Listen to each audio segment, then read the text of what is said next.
Hello and welcome back to the DayLuna Human Design Podcast with your hosts, Dana and Shayna. Today we have a solo episode and we are diving into so many different things. We want to talk a bit about relationships. We also want to talk about moving to Europe and that whole journey that I've been on, so many different things. So before we get into that, I do just want to say, if you don't know already, we are officially having a retreat in Palm Springs in February in just a few weeks.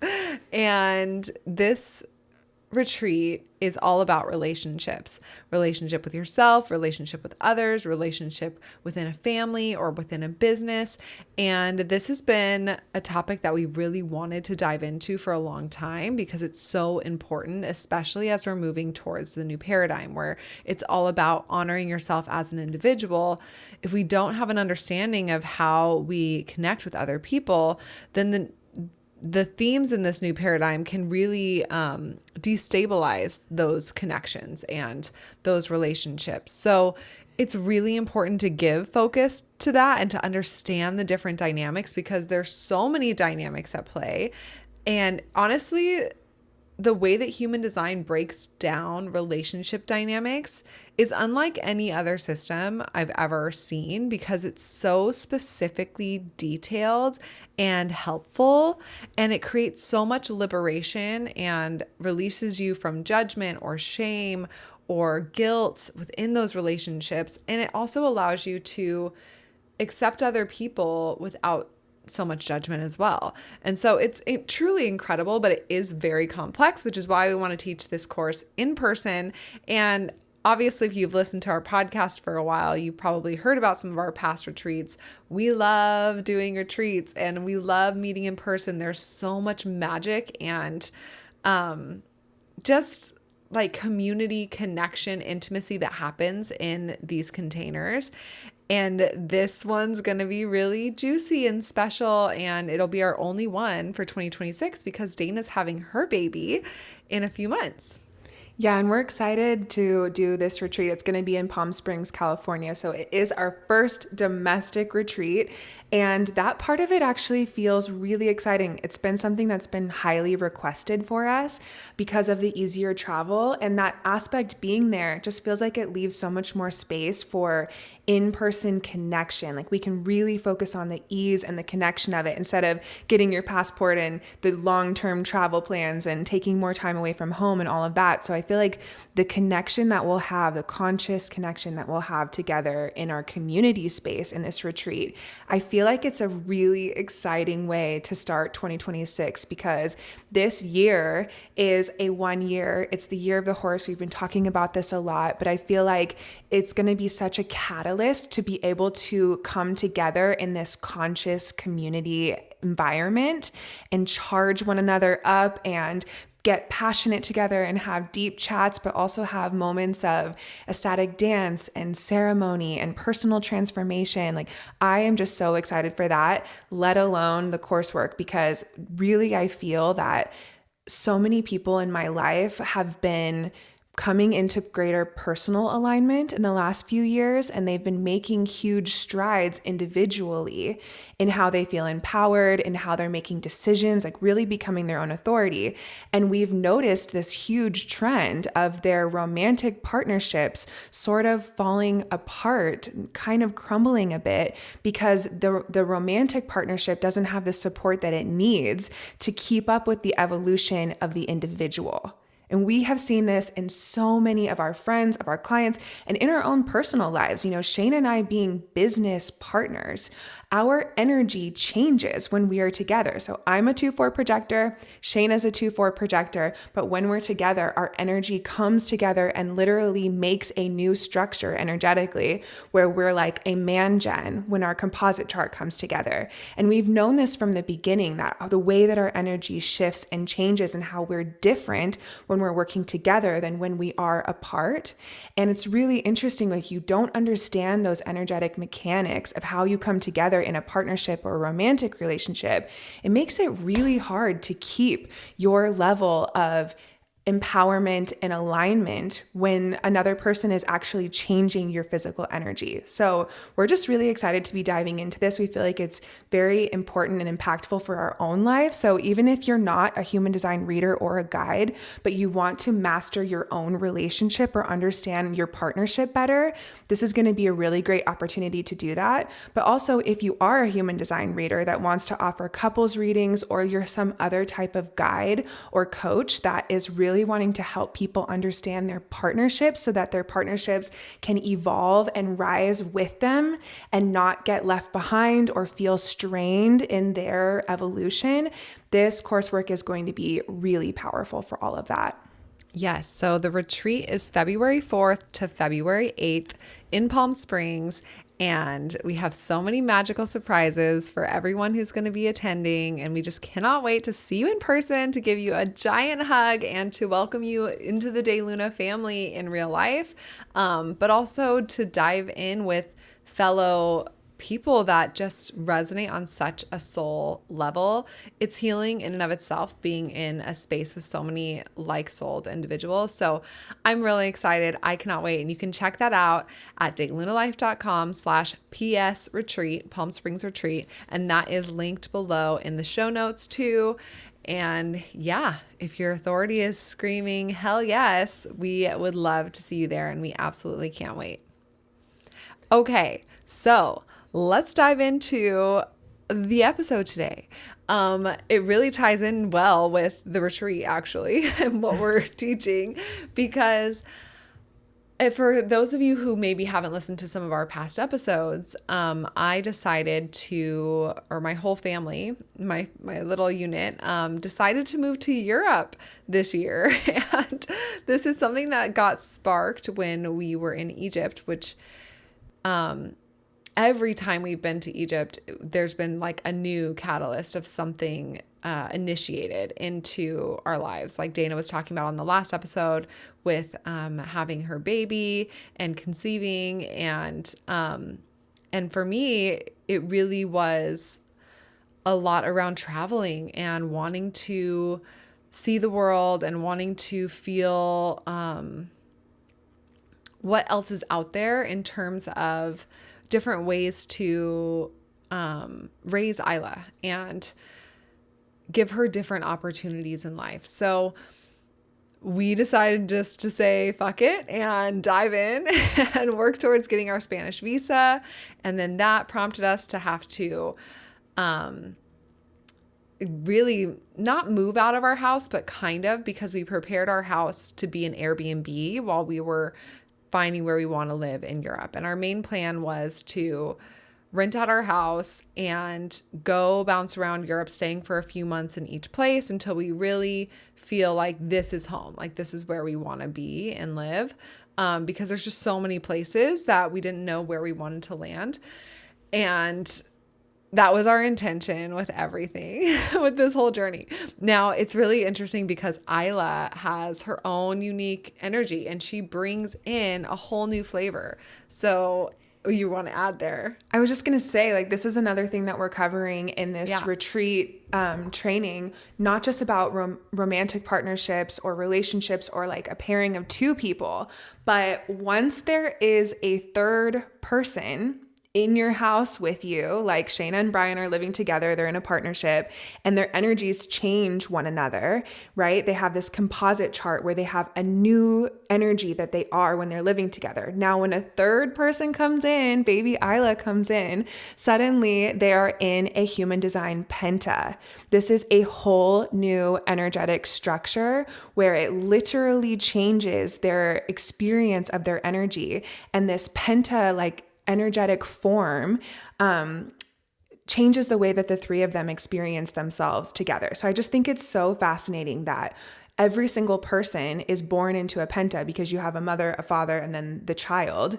And suddenly there's this energetic structure that literally changes your experience of your energy. And so it's so fascinating observing you two you and Brian as a partnership, and then this baby coming in and her bringing her own energy, her own flavor, like as an individual, the gates that she brings, but also, and the channels that she brings, but also her catalyzing you guys into being a Penta structure and a new family structure, and that being such a huge catalyst for change. So I just wanted to highlight that because I think it's so cool. And for anyone that's a parent or guiding families, like this is a whole aspect of human design that is so fascinating and really important to delve into. And I just wanted to mention that we're also going to be talking about that at the retreat training. Yes, which is so exciting and so much information.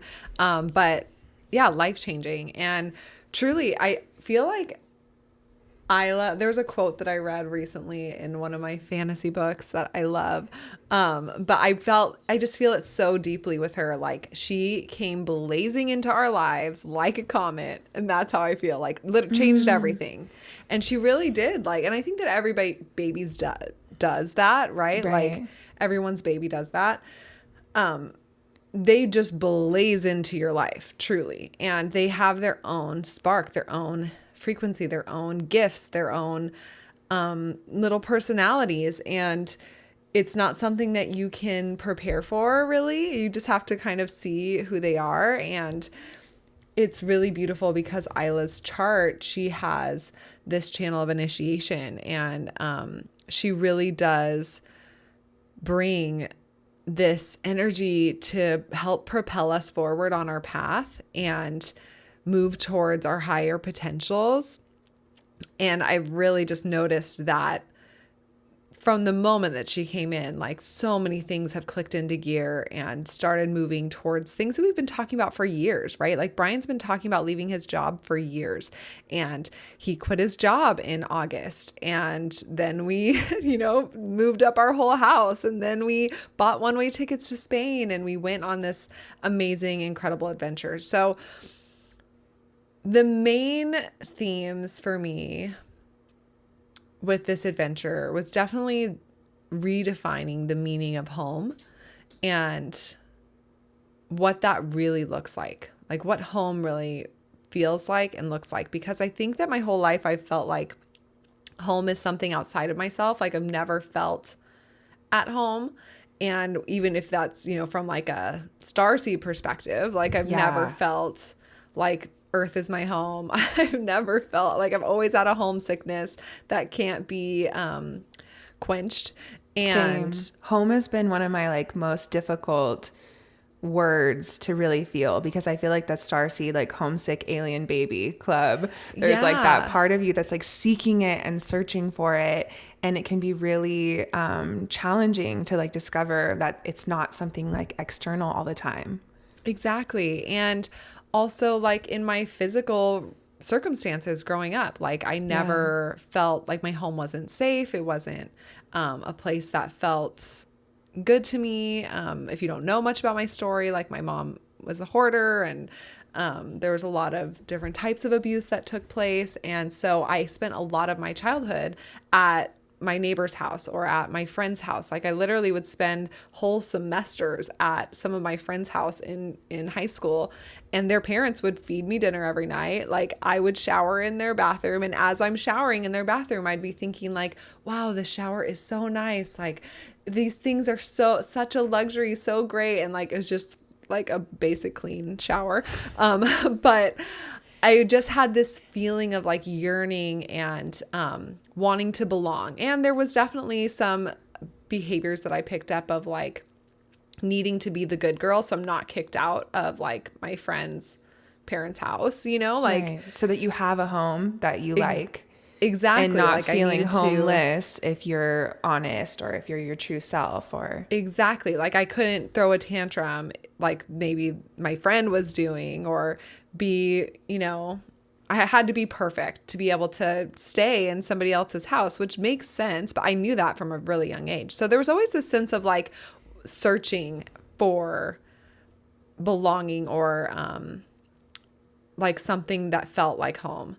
And I also feel being a projector, that can be such a big part of our journeys, because as a generator, your body is such a key instrument in like discovering who you are and what is right for you in life. And as a projector, we're way less about the body and the food and the movement and the sex and all of those things. And we're way more intellectual. So I feel like I meet so many projectors, or like a lot of my projector friends have really struggled with embodiment and like feeling at home literally in your own physical body, because so much of our energy is about the other, and we operate on such an intellectual plane that even like feeling at home in my own like skin and bones, I feel like has been a journey for me. And I know for you that's been a huge thing, and especially like leading into motherhood.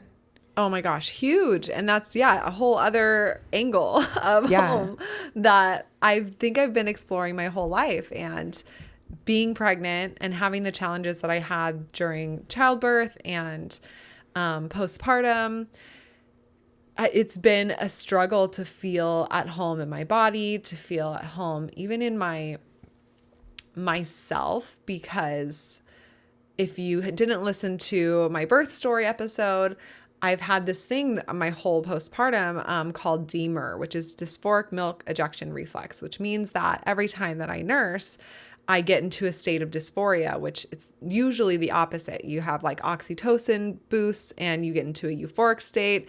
And that's why so many moms just like love being a mom, or love love nursing. And there's always challenges. And they're so unique to each mother out there. But this dysphoric state that I am having to battle like 10, 15 times a day is so taxing on my spirit and my sense of self, because it's like a constant going through, like, no, I don't actually think that. No, I don't actually feel that. Like, no, that's not actually real, because it's so intense and so ridiculous that it's like, on one hand, it's like laughable, but on the other hand, it's like, I feel these feelings so many times a day and have to then, after I'm done nursing, bring myself back to myself. And it's like exhausting to do that, but also it gets confusing. So it's been a whole theme throughout my whole entire life, but also now the last year with this DMER of almost feeling like myself has been ripped away from me, and scrambling and fighting and trying internally to hold on to a sliver of who I was before and the sense of home that I had within myself before. Now, I think that a lot of, we hear that a lot with people who, with women or people who have babies, that there is like a loss of self and that you have to rediscover who you are now as a mom. And I definitely feel all those normal things, but this has been something that has been like even extra on top of that, because it's not just like figuring out who I am as a mom. It's like coming back to like, the only word I can come to is like self, like that internal thoughts and frequency, and, because I'm constantly battling this thing. So that's been a huge realization for me. And just to give you an example of how ridiculous this is, like the other day I like painted my own toenails, and then like a day goes by and I'm nursing and I'm thinking about, I want to buy some more nail polish, because I actually enjoyed painting my toenails, which is before I used to always get a pedicure, whatever. So I was literally thinking that. And then I started nursing and I was thinking about like what colors I might want to buy, and, are there non-toxic paints and blah, blah, blah. And then I started thinking like, like we have to paint our toenails. Like I hate toenails. Why do we even have toenails? Why do we even have toes? Like, why do we even show our toes? Like, what do we actually need toes? Like, I guess we do because we have to walk, but then why do we even have to walk? Like, why do we have to navigate this 3D world? Why do we even exist in this 3D world? Fuck this 3D world. Like, literally, that's the spiral. That escalated quickly. It escalates so quickly, and I feel every single thing so intensely. And then I catch myself and I'm like, I'm nursing. This is DMER. I don't actually hate my toes. I don't actually hate every being that has toes. Like, I feel that I do though. I can picture people's toes in like a sandal or a heel, and I felt like, ew, like disgust, like true hatred for people's toes. And that is just like, and then I'm done nursing and it's like, actually, okay, I should go buy that nail polish. Like, I do want to paint my toes. So Wow. Yeah. it's so crazy that I do this like 15 times a day. And in the midst of that, like trying to just navigate life with my truth and not be like swayed, you know, either like by these feelings that I'm feeling. Fortunately, I have human design, which I don't know what I would do or where I would be if I didn't have human design, because I know how to use my authority and I know how to access my truth. And so that has been such a blessing, but it still has always been this main theme, I think, this year of like, what is home? And like, where do I find home? How do I feel at home? And normally that's a question that somebody with an undefined G center would feel. But I only have a defined G center and a defined throat. So this yearning, this longing for home, I think is just really been built off of my childhood, off of my starseed energy, off of being a projector, all the things that we've talked about. So as I've moved into, you know, coming into more alignment in my physical home, or navigating and trying to figure out like what is our highest potential for where we physically live right now. I think that has been the main question since Isla was born. And I think it's because of her energy and that channel that she has.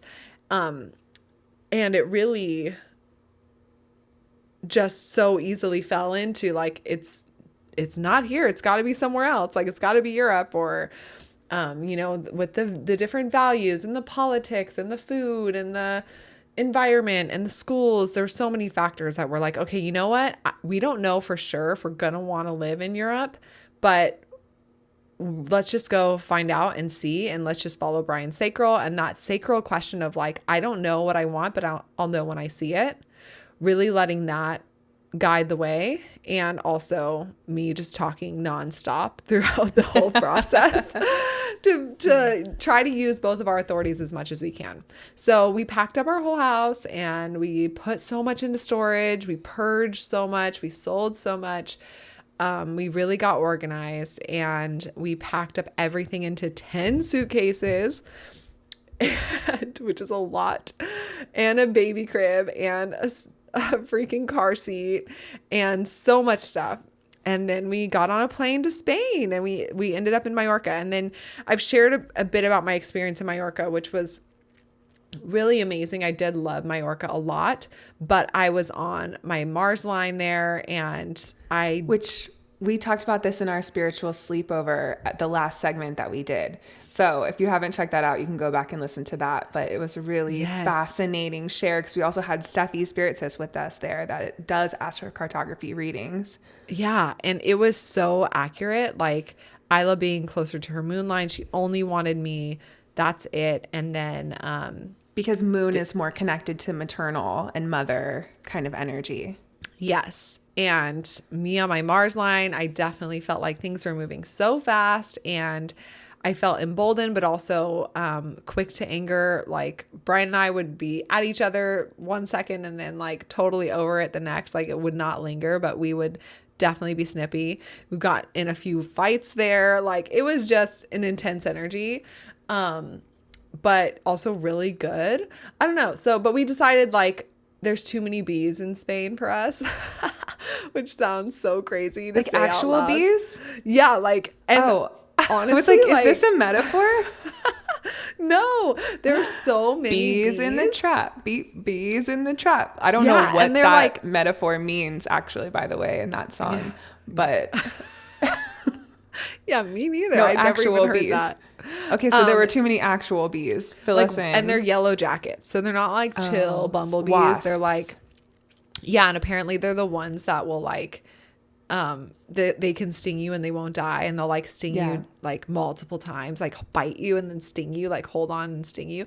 Anyways, it's a whole thing. I learned a lot about yellow jackets while I was there, because one flew into my mouth onto my fork, which I talked about on the spiritual sleepover episode. Which was just fucking insane.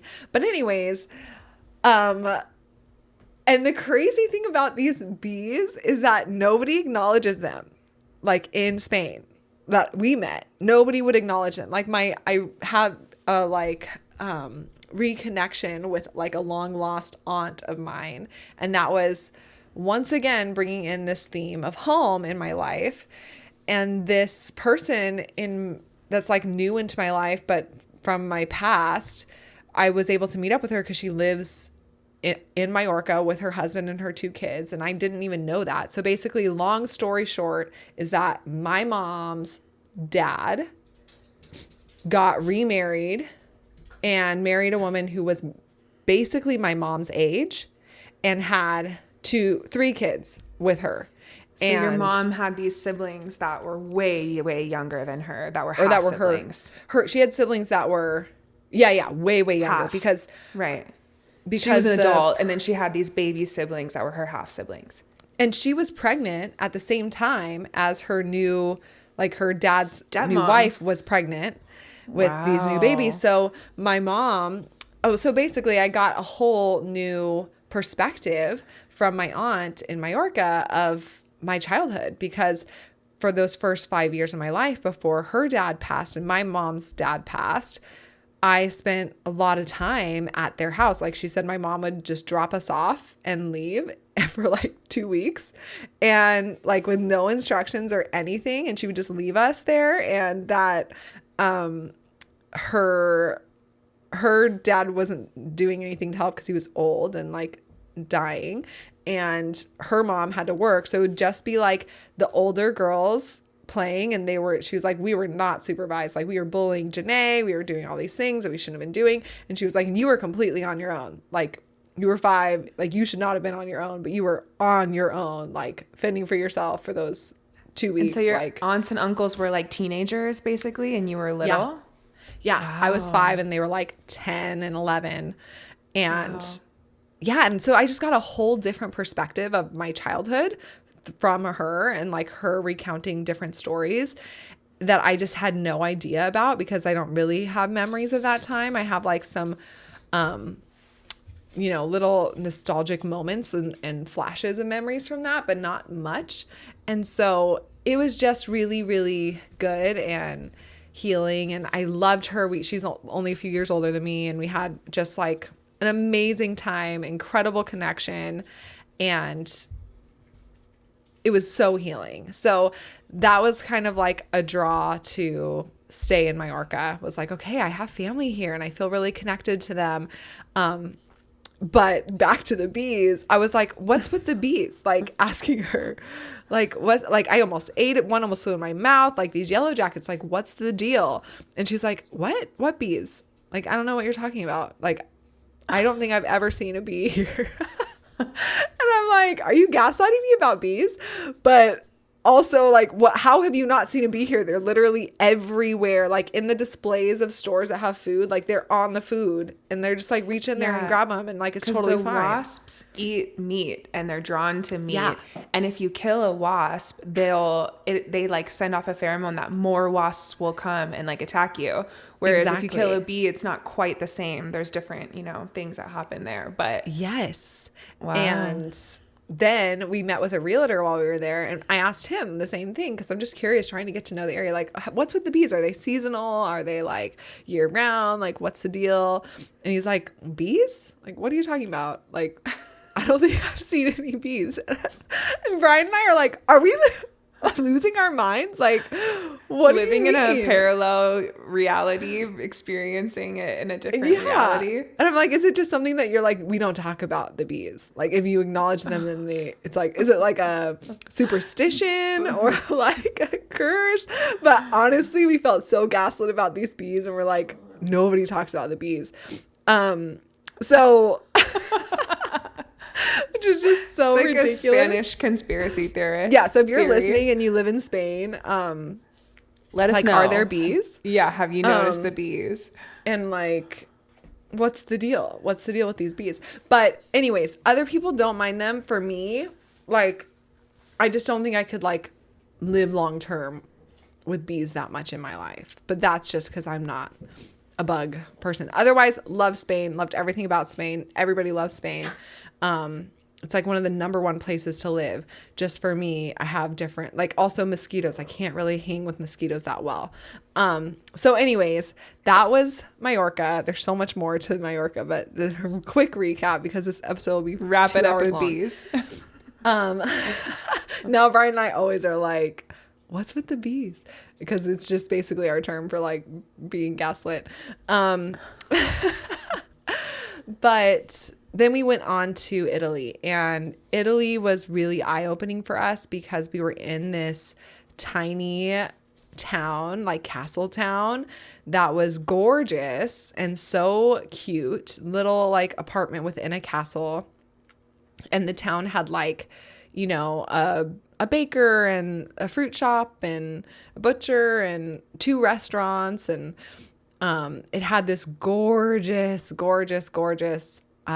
park that like you could walk through. You walked through the forest for like 20 minutes before you reached like a playground and like a little pond and like ducks. And it was just so honestly like enchanted forest vibe and so beautiful. And it was really cold. So it was, I don't know, it was just really magical. But we learned really quickly that with a almost 1.5-year-old, we just needed more activity and more kids for her to play with, because she loves being around people. She has triple split definition, which is something that we're going to be training and talking about in Palm Springs, but she needs to be around different people and have variety. And if she's just cooped up around the same people, she can feel trapped. She can feel almost like claustrophobic or suffocated by them. Dana has triple split too.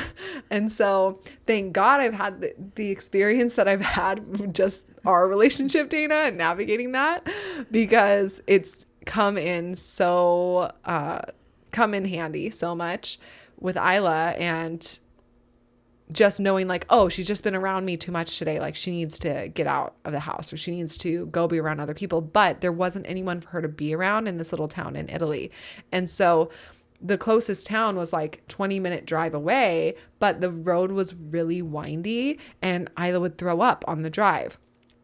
And that just was not going to work for us long term. So we were supposed to stay there a month and we ended up staying there 2 weeks. And in that last week, it rained like every single day, and it even hailed one day, like crazy hail, but it was really beautiful. Like if it had just been me and Brian and we didn't have a baby, like we would have loved that stay. Like gorgeous views. We would have just been drinking wine every night and pasta and like watching TV or reading books, and just it would have been incredible. But because we had Isla, like she was doing circles in the apartment on like the 3rd day, rainy day, and she was just going so stir crazy. And we would then venture out to the park anyways just to get her out of the apartment. And she would walk all this way, and then we'd get to the park and there'd be no kids there, and she would literally just like deflate and like be so sad. And seeing her little face like so disappointed and heartbroken, like we both were like, we gotta go, like we can't do this to her. These ducks aren't cutting it. We gotta go get some people to be around. It was so heart-wrenching, like truly. Like, I'm sorry, baby, like there's no, and she was just so sad.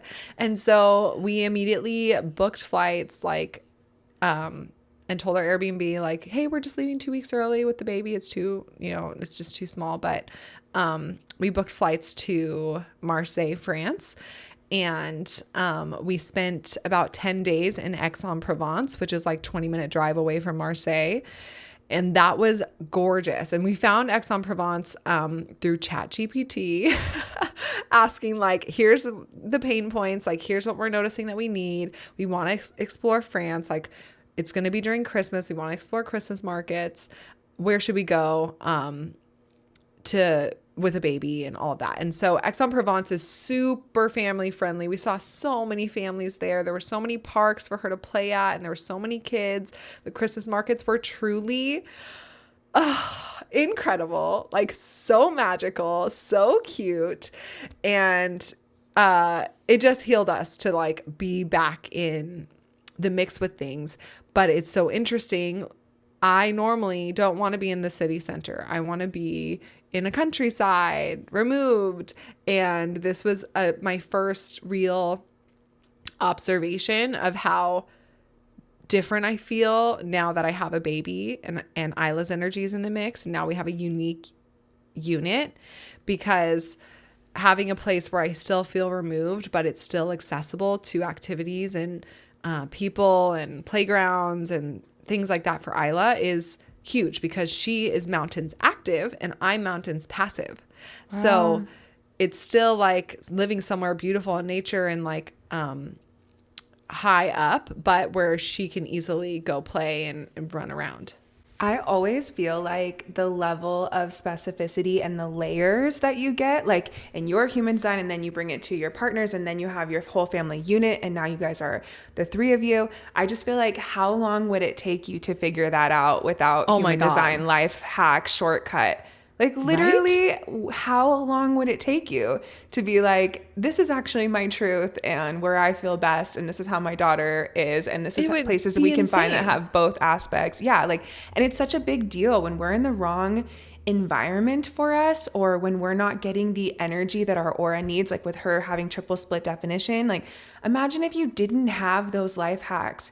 It's just wild to me. And I feel like there's no other system. Like, we say this a lot when we do readings. It's like, no one else is ever going to tell you this, but you need to be on the top of a mountain looking down and you'll suddenly feel so much better. Your relationships will feel easier. You'll get better sleep. Like, it's just so powerful to know that. But then it's also important to know the other people in your life, because you don't exist in a vacuum. So that's why it's so interesting as a parent. It's like starting with your own human design chart is the most important place to start, and finding that individual alignment and empowerment. But you don't operate on your own unless you literally live alone and you have no partnerships in your life or no family in your life. But if you do, it's like there's these other layers that matter so much. They change your experience of life. And if you don't know the other people in your life and how those energies come together, it affects your own personal alignment.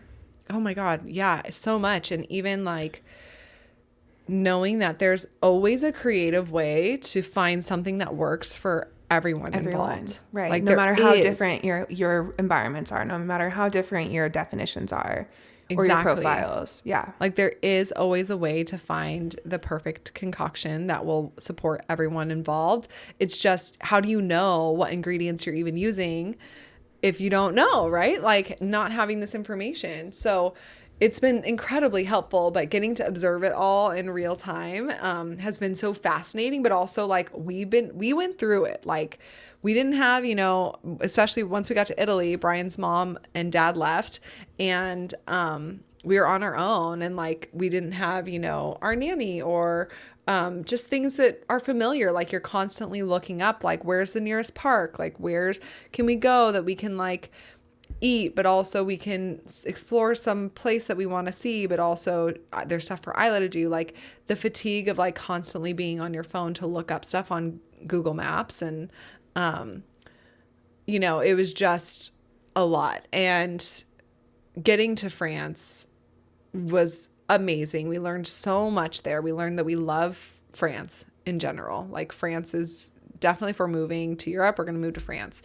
And that it wasn't X that we wanted to live in, but we did want to have more of a sense of stability within our day-to-day routine. So we decided to ship our bags to Biarritz, because that was a big place on my list. I was told by a Vedic astrologer that if I moved to Europe, I should live in Biarritz. I was told by another reading that I had that it would be Biarritz. And I was like, what is Biarritz? I've never heard of it, never been there. And it's on the south. It's in the south of France, but on the west coast. So like the Atlantic Ocean instead of the Mediterranean. And it's right on the border of Spain. And so we took a train to Paris, spent a few days in Paris, and then we took a train to Biarritz. And literally, like, the moment we arrived, Brian and I were like, this is it. This is it. Truly, the energy there, the people were so nice. The food was incredible. And it's on the ocean, and we really were missing those ocean waves. Like, we for me, the Mediterranean is a little too gentle. Like it feels like you're almost just like at a lake with like there's no waves or anything like that. And on the Atlantic, when we were there, the waves were huge. They were literally 10-foot waves the whole time. And it was so incredible. And honestly, if I had to say, like, Biarritz felt like a mix of Ventura, where we live right now, and Versailles, like France, like Versailles, like palaces energy. Yeah. Which I would never think of a place that existed that brings those two things together. But I Right? love that for you. I know, like you felt like you were in Beauty and the Beast the whole time, but then like also laid back Ventura, but then Like also California like surf Newport shop Beach. vibes. Yeah. Like, but really nice. Like all the hotels are like luxury resorts and they're super inexpensive. And all of the food is like luxury. All the streets are super clean with like the cutest, nicest high end, but also like just boutique shops. And I don't even like shopping, but it was just like walking through there. It's just the nicest place I've ever been. Like, you know, like when you go to a cute place and it's like, oh, that acai bowl place is so cute and so delicious. And then you're like, oh, and look, there's a yoga shop and it's like pristine and beautiful and high vibe. And you're like, oh, look, there's a bookstore that I could spend hours in and it's like gorgeous, you know? And like, that's how every single store was, like next to each other. And then you'd go into like a patisserie where there's like croissants and, you know, whatever, but it's looking out over the ocean and it's stunning. And you're just like, this place is like a hole in the wall and it's like got stunning ocean views, like just so beautiful.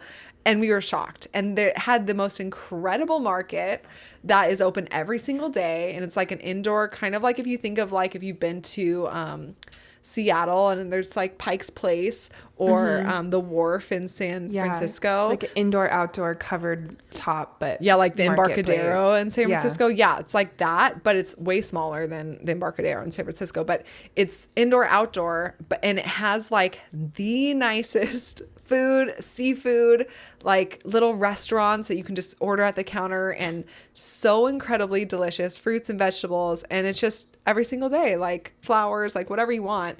And it's not crowded at all. And you just go and you get your produce and you get your food. And it was so delicious. There's so many parks for Isla. There was the cutest little Christmas market. And they told us at our hotel when we got there, like, this Christmas market's not like big like all the other places in Europe, but our town's really proud of it. Like, you know, we pulled it together the best we can. Like our they're proud of it. So, but don't be disappointed if you don't love it. And literally it was a dream come true. It was so small and like so freaking cute. And they had like somebody selling champagne. Like you could just walk around with a little glass of champagne or like hot, cider that's like alcohol, like cider beer, but like hot, and like mulled wine and little cute rides and all these lights and swings and like singing reindeer. And it was just so charming. We went every time I FaceTimed you, I was like, you guys are in a Hallmark movie. It was literally a Hallmark movie. And everyone's like, bonjour, with their like little free wine glass that they're walking around with earmuffs on. Like, what are those called? Such a Hallmark movie. Because of how small it was, like, I got to know like every small single town vendor. Vibe. Right. And, like, see them every night. And then they would see Isla and they'd see Brian. And, like, we just felt so good there. So we're like, okay, this is it. Biarritz is it. This is where it was the live. last place that you went on your trip. Yes, it was the last place that we went. Save the best for last. Honestly, like, we were like, okay, let's just go home and, like, get, you know, resituate and figure out what it is that we want, because we learned so much on this adventure. And so we decided that we wanted to go home when we were in X, but we were like, you know what, let's go to Biarritz just because we've been told to go there so much. Let's go. And so we went, and we're so glad that we did, because we know like when we go back, it's going to be in Biarritz and it's going to be for a lot longer, and we're going to get to really test it out. Now, some of the lessons that we've learned with moving to Europe and Airbnb being our home, because I think that this is a hot topic right now. A lot of people are wanting to move out of the US. So many people messaged us and were like, can we hear about Shayna's experience moving? Because they're thinking about doing it as well. Yeah. And so, where do I even begin? There's so much that I want to say on this topic, but the first thing that I want to say is that things are so challenging in the US right now that it feels overwhelming. And especially like even today, as we're recording this and like we, open the doors for our retreat today. And there's just so much that we're navigating with like the killing of, Renee Good in Minnesota from ICE. And like that is at the forefront of my everything that I'm hearing right now and seeing on Instagram or on the media or everywhere, right? And it's so incredibly heartbreaking and you feel so powerless, but also you feel emboldened by how many people are outraged, right? There's so many outrageous things that are happening in the US that it can feel really overwhelming and like, I just need to get the fuck out of here. And so my point in saying that is that that's another huge reason why understanding yourself, understanding people around you, and choosing to gather with people in a way that feels healing, which I believe a lot of that is going to be in person in the future. Definitely. Is important. Whether you're just gathering with your friends and family, whether you're having like a game night or a book club, or you're going on a retreat, or you're hosting a retreat, or you're just going on some sort of gathering where you get to connect in person intimately. And I think consciously, it's just like conscious connection where you understand your energy. They have awareness of their energy. You're aware of how you impact one another. Like that frequency is, I definitely think, really important medicine. And we know that we're missing it as we've gone into our technological age. All of us getting to listen to one another and share together on podcasts and on social media is profound. It's beautiful. It's part of our evolution, but it's created this isolation and this loneliness that makes these overarching problems of the old paradigm crumbling feel bigger. Like they feel bigger when we feel isolated. Versus when we have conscious connection in our lives and we prioritize that with those people that we are truly aligned with us and we're aligned with ourselves, I feel like the community and connection that comes from that is like very healing, and it gives us strength to be able to come together and to face these huge, massive problems, school shootings, changes in our medical system with insurance, with things being really expensive, like these overarching themes that we are having to live through as they're being dismantled and they're crumbling and we're trying to rebuild them. Like we need that conscious community and connection to give us strength and vitality and inspiration to be able to move through all of that. Yeah. So on the one hand, this week I felt like we're launching a retreat in the middle of this like crazy, outrageous, chaotic country and circumstances. And then on the other hand, I'm like, of course we are, because we need connection. We need real conscious love and support and understanding and seeing of one another, because we have to balance it out. We have to. And I'm not saying that you have to come to one of our retreats to experience that, but being able to create that or prioritize that energy of connection and consciously supporting one another in your own life is important. Even though we're not going to solve all of the problems overnight, we're not going to mend every wound. It's not going to happen quickly, but we can do what we can together for one another with conscious, like-souled love, to help mend what we can mend in the short time that we're here on earth. So, that said, that was a huge reason why I wanted to go to Europe. and I think a lot of people are feeling that way. So, things that I've learned in this experience. One is that I don't have the energy right now to set up a whole new home in another country with a 1.5-year-old. Like there's so many logistics that I have gone through and perfectly curated and set up in my home right now in Ventura that I took for granted before this experience. And I found myself on this trip feeling really homesick. And for the first time in my life, feeling homesick of a place I could go to. And it's going to make me cry. And I never felt that before. And so I think that it really, really opened my eyes to what I have at home already and to what I really love and value, and not taking for granted the life that I've built up until this point. Because I think that a lot of my life has been like, if you don't like it, change. And you can always, buy a new house. You can always, leave that partner. You can always quit that job or rebuild. You can always rebuild your life, because I've had to so many times in my life, and I've had to do it on my own for so many things in my life. And not to say that I haven't had friends who've supported me. I just mean like on my own as far as like a family and parents. And so, that energy has been behind so much of the things that I've pursued, and feeling like, okay, I don't like how it is here in the US, and I don't like, our food, and I cannot picture raising Isla in our schools. Like, I don't like the medical system. I don't like how expensive things are. Like all of these different things that I'm like, let's just go and let's rebuild. Let's start from scratch, like, and build it consciously. And getting there, then feeling like just in small moments, like, oh, I wish that we had that thing that we have at home. Like, oh, I wish that I could just easily drive Isla to this thing, or I wish that we had our nanny, or I wish that we had our bidet. Like, I got so homesick for my heated toilet seat at home. That sounds so fucking so like Shayna.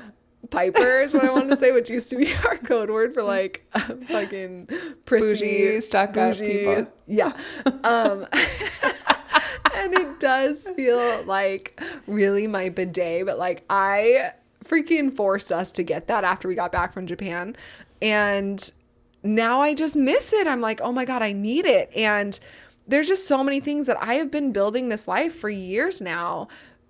And each decision using my authority to build this thing. And it's so that my home right now is in so much alignment for me. And I've had opportunities here that have allowed me to create my home here that I love. And I don't want to say my dream home, because I'm possibilities and hope for my perspective and motivation. So like, so don't get her started on her dreams. Like $17 million in Montecito. But I will say that there's so much of a dream realized here in this house. And I didn't notice that until I had this experience, because of how homesick I ended up feeling.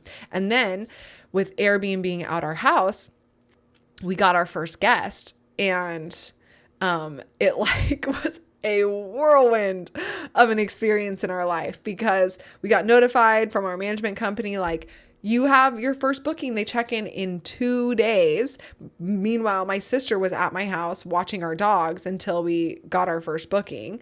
And so it was like, 11 p.m. at night in Majorca, and we were like switching Airbnbs, and it was so chaotic, and we were already overwhelmed. Like, where are we going to go? What Airbnb? Because we didn't love the first Airbnb we were in. That's a whole other fucking story. That is insane, but I will leave that for another time.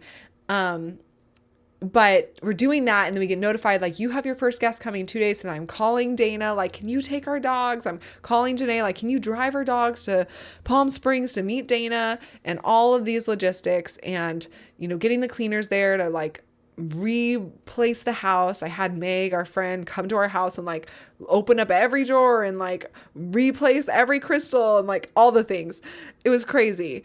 And, then they show up, and the whole time I'm feeling like such grief, and like it was so emotional for me, and I was like, what is wrong with me? Like, this is what I wanted. Like, I wanted to get a guest, and we got notified that they booked until February. So they booked 3 months all at once.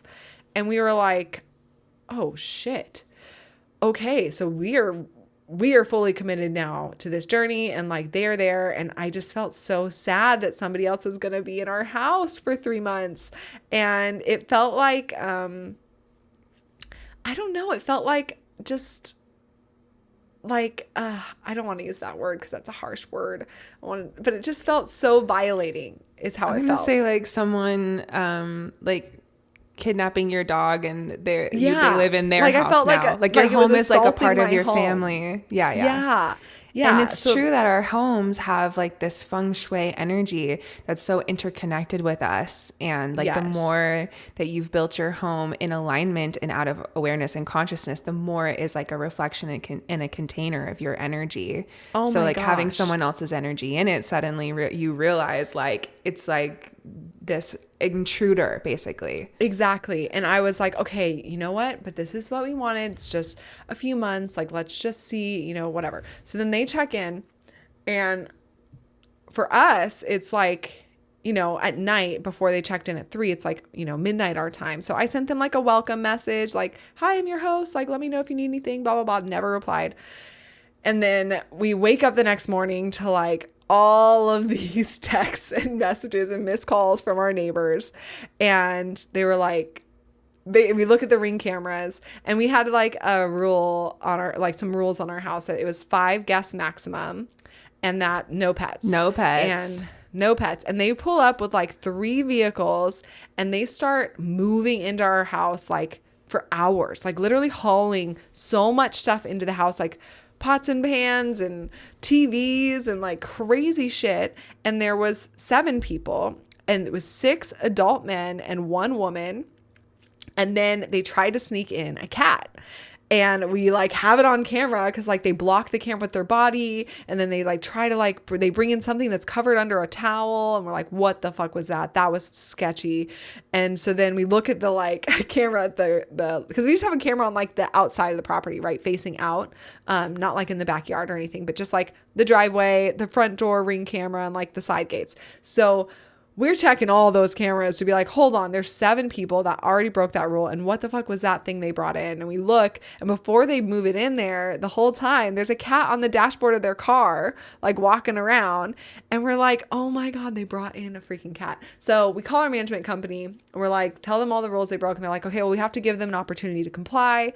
And so we're just like, oh my God, this is so crazy. Like, what the hell? And they're on the cameras, like we can just see them already disrespecting the property. Like, one of the guys kept punching our wind chime, like would just walk by our wind chime and punch it as he was leaving. And I was like, like every time I saw it, I felt like I wanted to cry, because I was like, what are they, like, who's in our house right now? Like, they have no respect for it. Who is that guy? Who punches a wind chime? Honestly, honestly, he needs human design. I know. And I was like, okay. So we ended up getting them out because they didn't comply and they didn't get back to us. So then you can move forward with an eviction. And they were like, you should call the police so that way they can like, do a civil like watch or whatever. But I didn't want to because of everything that's going on in our country. I just did not want to involve them. And so they packed up and they left. And then my neighbors went in and like inspected everything, and everything was fine, except for they had the cat that they're not allowed to have sleep in Isla's crib in her bed. So there's like cat litter all in her bed and like cat fur. And it was just like the last straw for me of like, it's not that I have anything against cats, but like in my baby's bed, you put a cat in the litter in her bed. Like, hell no. And so I feel like Airbnbs can get messed up. Like people can really do crazy stuff because they're just the mindset of them feeling like, oh, this isn't someone's home, this is an Airbnb. But originally Airbnbs are people's homes. But we've gotten away from that. So most people don't realize that like, this is not a business. This is our home that we're renting to you. And some of them, like a lot of them are businesses, but like, that's what I'm saying. Now they are. Yeah, exactly. Yeah. And so it was just, I think like worst case scenario. I mean, probably it could have been worse, but like it was our first guest, and it was a really bad situation where we had to evict them, and they complied and they left. But I think it was the universe, two things. One being like, are you sure you want this? Because this is how, like, you know, you're really having to surrender this. Like, are you sure? And then also, that first month rent, they didn't get back. So they stayed a night and we got paid for a month because they forfeited that when they broke those rules. And so it was kind of like a financial boost, which I'm like, is that bad? But at the same time, I'm like, fuck them. They put a cat in my baby's bed. And they punched my wind chime. So I was like, okay, let me reframe this as a blessing. It gave me a lot of clarity around what I feel about my home and everything about home. Yeah. So, So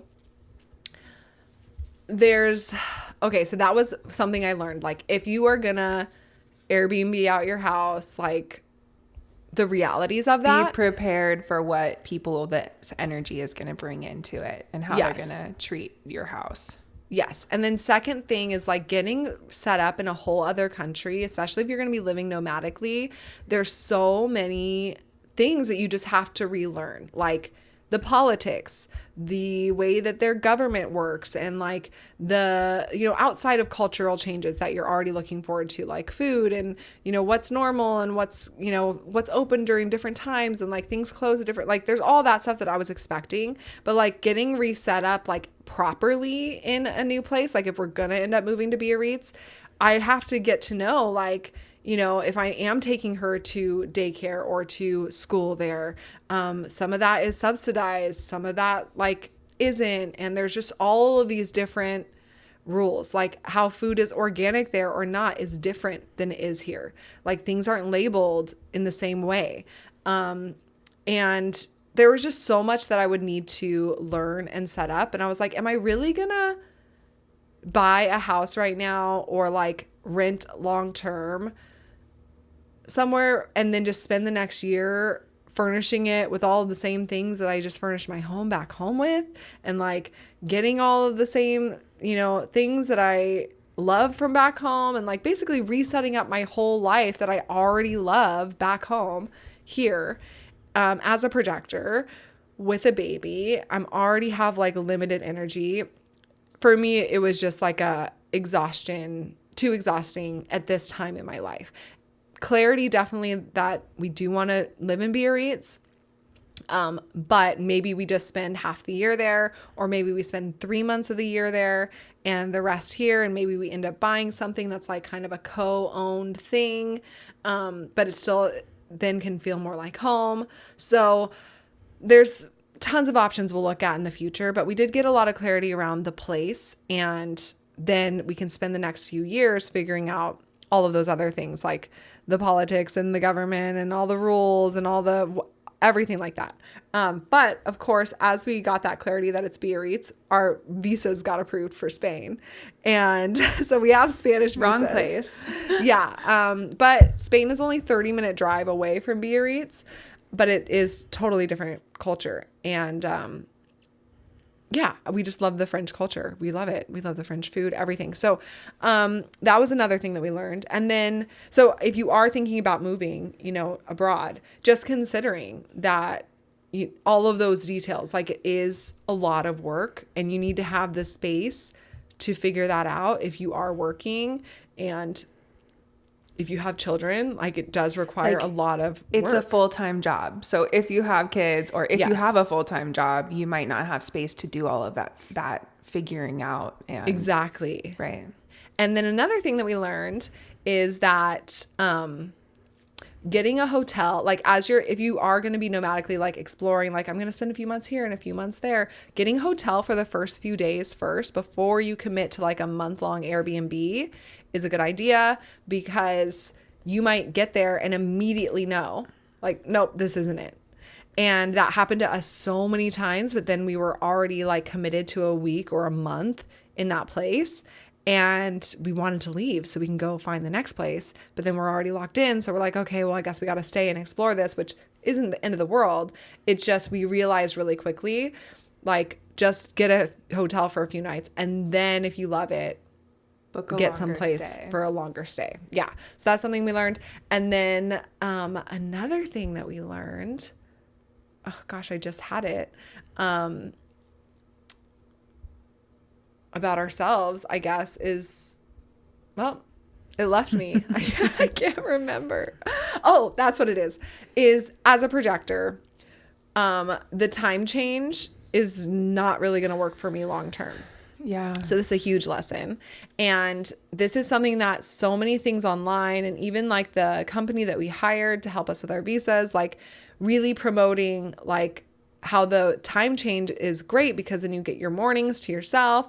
And then in the afternoon, when the US starts getting to work, you know, then you can get to work and you can work the afternoon and the evening.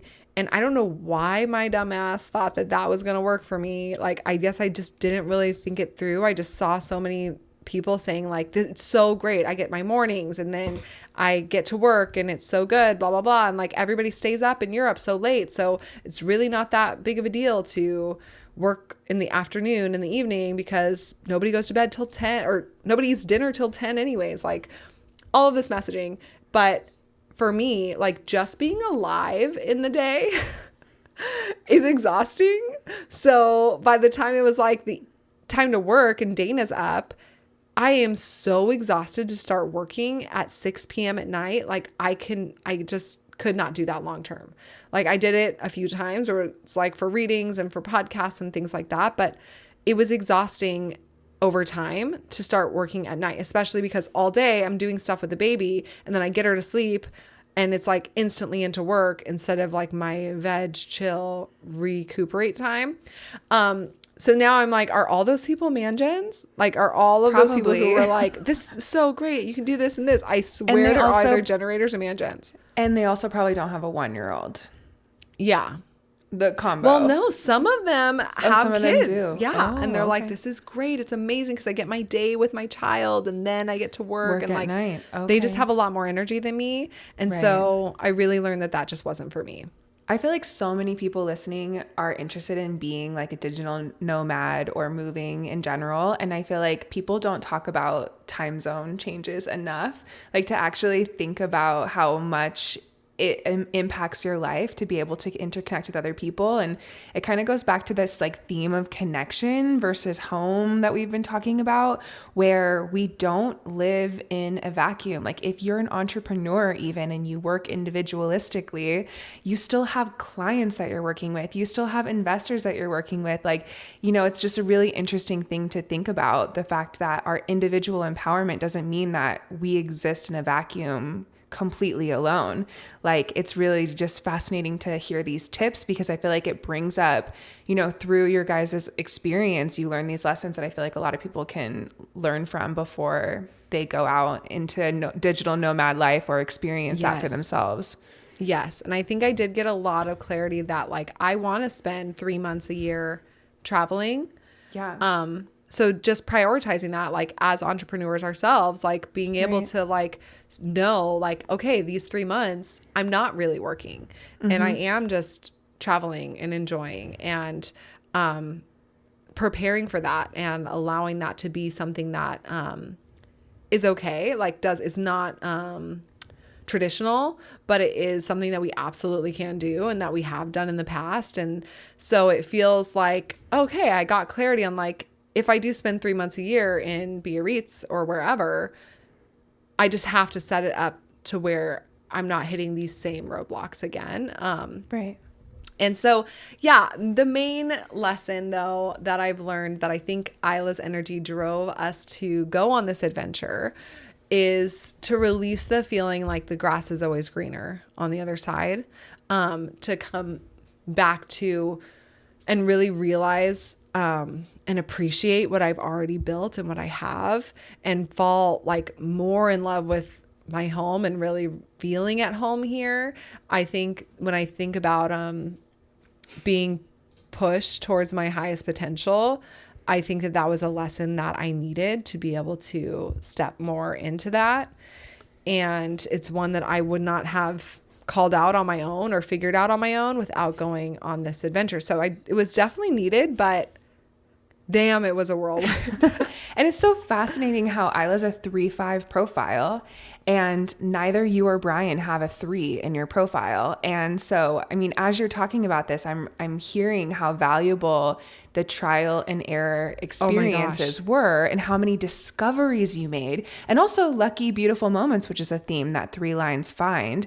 And also 3 lines and their connection style, which this is something we're going to talk about in the retreat, especially when it comes to sexuality, is bonds being made and broken, like needing to break away and be free and experience something new, so that when you come back home, you have a different perspective shift. Like, it's so fascinating to hear that without Isla, your 2-4 ass was never going to go experiment like that and make discoveries and figure out things that don't work. And Brian being a 5-1, but with her here, that 3-5 energy came in so much, you know, strength of your, like, it really had a huge presence in your life. And you guys went and made so many discoveries, and you got that chance to break away so that you could have a perspective shift and come back home and be able to put those pieces together and cultivate your life in a way that, you know, aligns with those new discoveries that you could only make through that trial and error process. Yes. And it's so crazy that that's her energy, like bringing that in. And it was like a pressure cooker for discoveries. And it's just so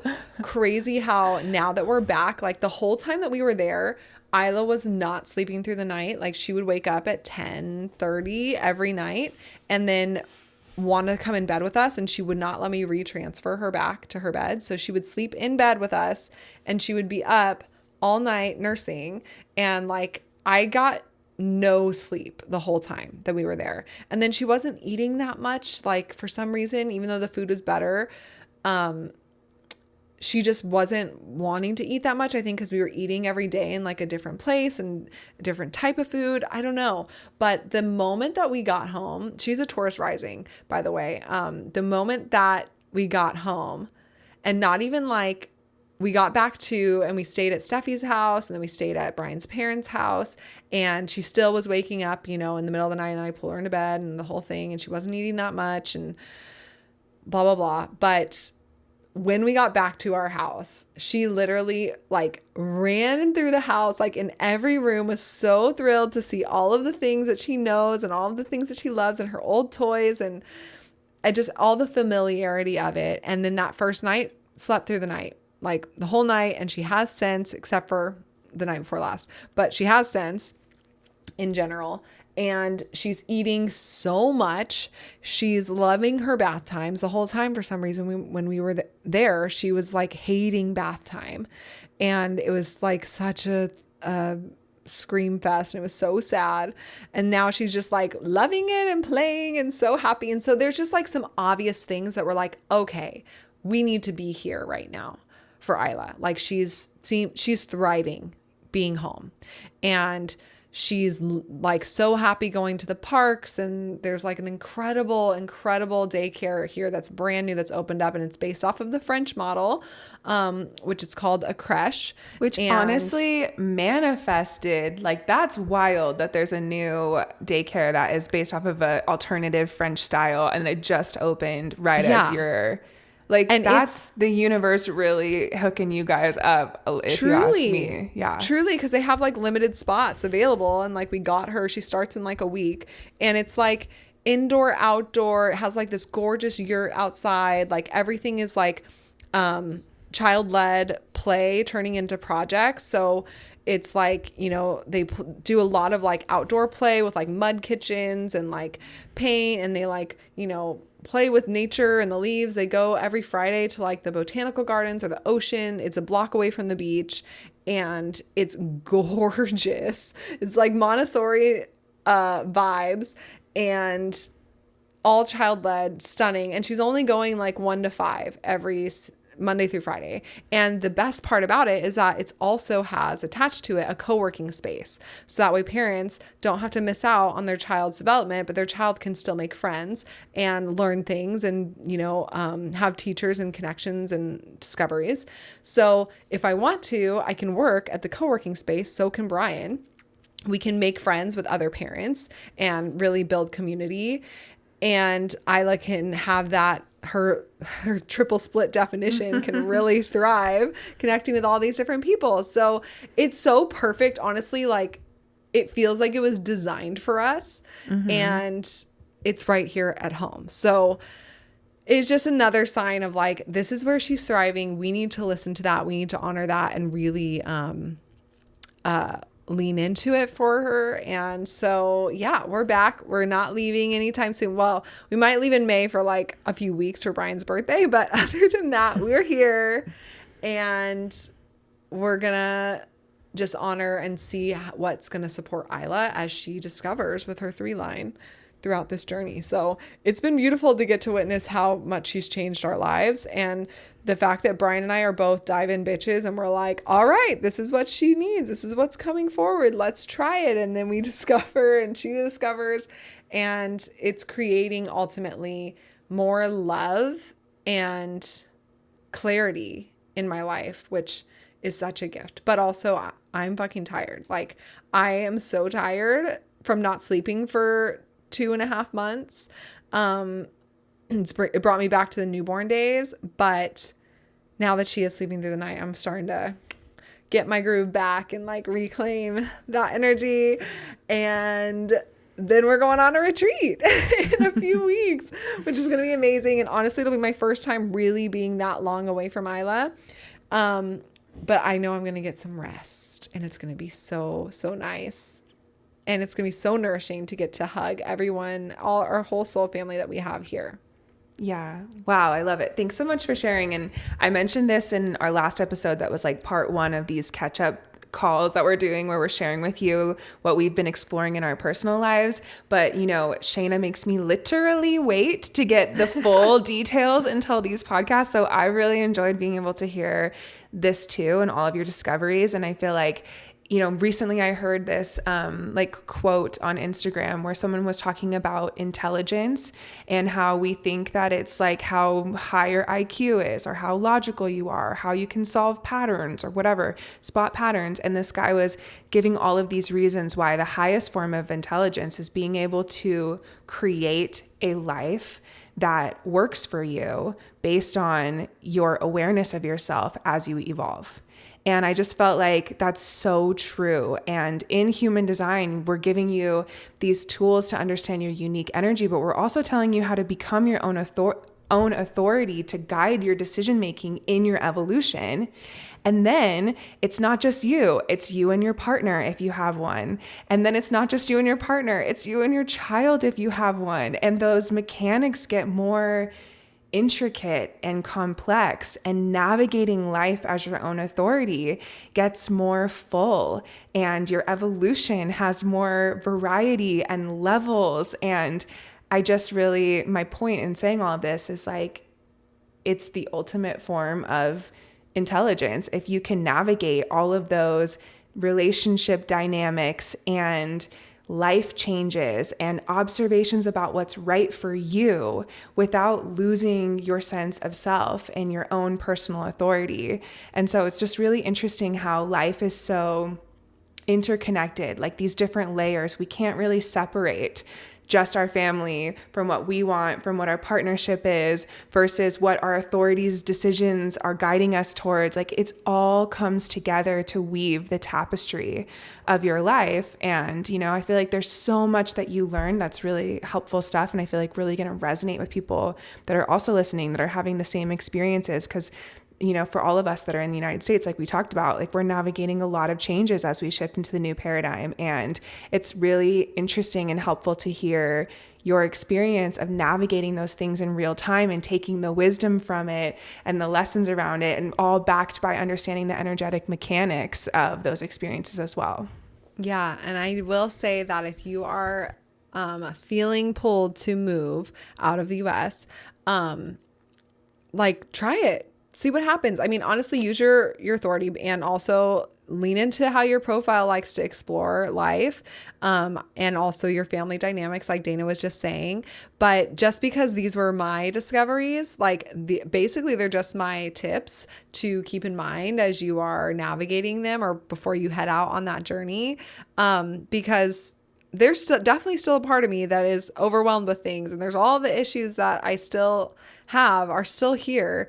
But I now feel a little bit more at home within these issues and have a new oomph behind wanting to solve them, or dedication towards finding alternative options based on where I am, and taking it one day at a time without feeling like the grass is greener on the other side. So I hope that this resonated and brought whatever it was that you needed to hear today. And if you are joining us in person, for all of the people that have already signed up, I just can't wait to see you all. I'm so excited. I'm excited for hugs. I don't know why. Yes. I'm just literally like, I cannot wait to just be in your auras and give hugs. I'm excited for our pajama party, which y'all don't even know that we're having, but you will find out. We'll let you know our email with what to expect. But pajama sleepover vibes, dance party, also just the best retreat learning space that there is. I'm just so excited to be there in that portal. So yes, check it out below. You can check out everything else if you're wanting to learn more about human design on daylunalife.com, and reach out to us on Instagram at DayLuna. I'd love to know if any of this resonated with you or what's come up for you. So reach out, and we're sending you so much love, and we hope that you have an amazing rest of your day. Thank you for tuning in with us today. If you like this video, be sure to like and subscribe to follow along and learn more about human design.